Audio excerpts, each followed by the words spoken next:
To be honest, this is the first episode that I am just completely negative on. Ordinarily, the animation, which you know I talk about, wouldn't bother me that much. The show would at least provide something good story-wise. Episode 6 had lackluster fights, but the Nolan and Oliver bonding was a good storytelling addition. But here, the main thing was the reveal behind Thrag's backstory, Argal, and the Purge, and in my opinion, all of that makes Invincible worse.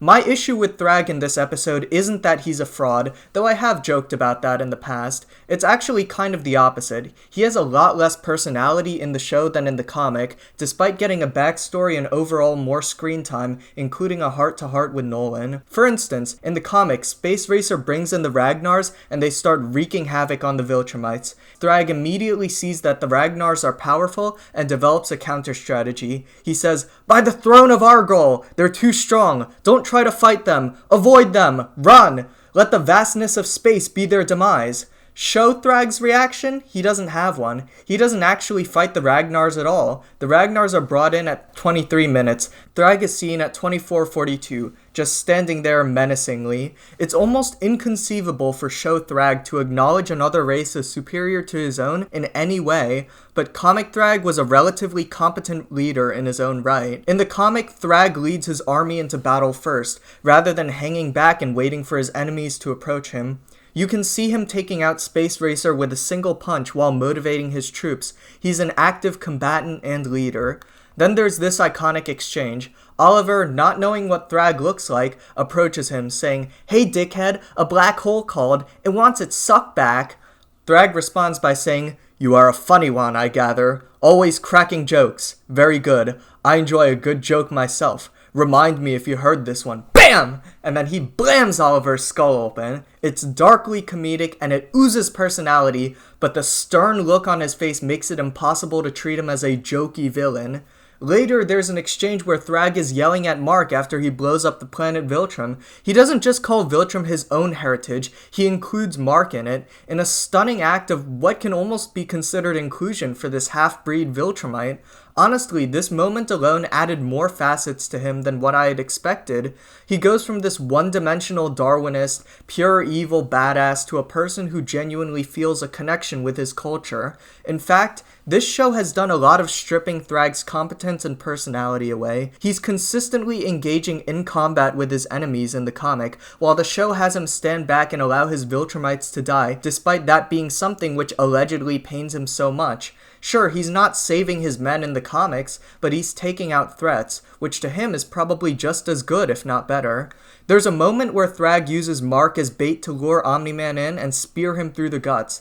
This moment was sort of removed in the show. I'm not sure why. It was a good moment. It's showing that Thrag is not only a good fighter, but an intelligent one, and he's willing to exploit his opponent's love for each other. You would think that a Darwinist like him would just go strength is might and take on both of them at the same time like an honorable villain, but no. He's willing to exploit that. He used his strategy to prove his point. Relying on others makes you weak. Only being alone makes you strong. As for the Purge, I won't be able to discuss that here without mentioning some spoilers for stuff that I think will be covered in seasons 5 and 6. The long and short of it is that it makes Thrag's character worse and it ruins a little bit of mystery surrounding him. And also the way it was written in the comics gave me a lot more faith in Kirkman that I probably shouldn't have after seeing what he really thought the Purge was. Okay. Moving on into the spoiler territory. In the comics, the Purge was never shown. From the way that Nolan described it in the Season 1 events, I had assumed that the version of history he gave to Mark was propaganda, that Thrag had assumed the throne violently after Argal's death, and waged a combination of civil war and ideological crackdown which was then disguised in the history books as a purge to leave only the strong behind. It was the only way that I could reconcile the remaining Viltrumites being simultaneously exceedingly loyal and also not the greatest at one-to-one fighting. And it's something that was reflective of history. Oftentimes, violent purges are disguised as attempts to strengthen the country, when all they do is strengthen the iron grip of the leader. If they had gone in this direction, Thrag would have been a competent dictator. However, in the show, it's revealed that Thrag actually just killed a guy on stage for no reason, then said, "Murder's legal now," and everyone just started killing each other for no reason. It's clear that if the Viltrumites were willing to act like this, then Argal was basically the exact same as Thrag in terms of this culture that he cultivated, and the remaining Viltrumites would have no reason to prefer Argyle over Thrag as they do in the comics. The two are essentially one and the same, and speaking of, we see Argyle, finally, which is not something that happened in the comics, and what we see from him makes very little sense considering what we hear afterwards in the comics. Later on in the comic, we have the Viltrumites jumping Thrag, saying they didn't respect Argyle's strength, they respected his wisdom. This makes zero sense because Argyle is kinda stupid in the one flashback that we've seen him in. It's made clear that the strength-based hierarchy, the mindless violence, and the rampant colonialism is all him, not Thrag. Before, you could argue that Thrag had basically rewritten history to turn Argyle into something he wasn't, and that the remaining Viltrumites remained loyal and accepted this out of fear, but now it's sort of impossible to say that. Oh, and here's another thing. That iconic planet-busting move from the show was canonically a really bad strategy. It pissed off Thrag, it caused him to kill Thetis, and it did not deter the Viltrumites whatsoever. In fact, it caused way more issues.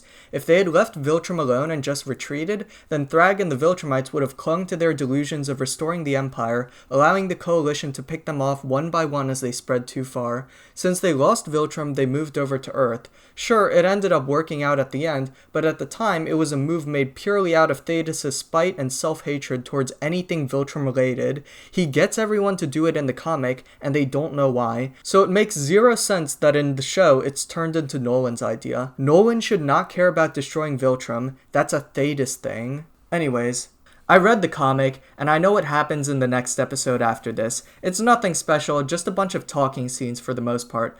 That's the end of the spoiler discussion. So if the show was gonna do something animation-wise, it was gonna do it here, and it didn't. It didn't live up to that conquest fight from earlier. It was basically 20 minutes of straight hands, and most of it didn't look great. The parts that did, once again, were the effects animations. I don't know who's doing those, but it's insane how the flames, explosions, etc. look so good, while the characters are just PNGs being dragged across the screen. There's a term that I like to use called the visual language of film. It refers to the way that, just like how sentences have grammar and syntax, visual mediums have those as well. A shot that lingers on an object begs you to pay attention to it. Filming a character from below makes them feel more imposing, or changing the lighting changes the mood of the scene. A close-up on a character's face can say different things if you're showing the eyes or the mouth. What you show is a creative choice just as much as what you don't, as well as how you show it.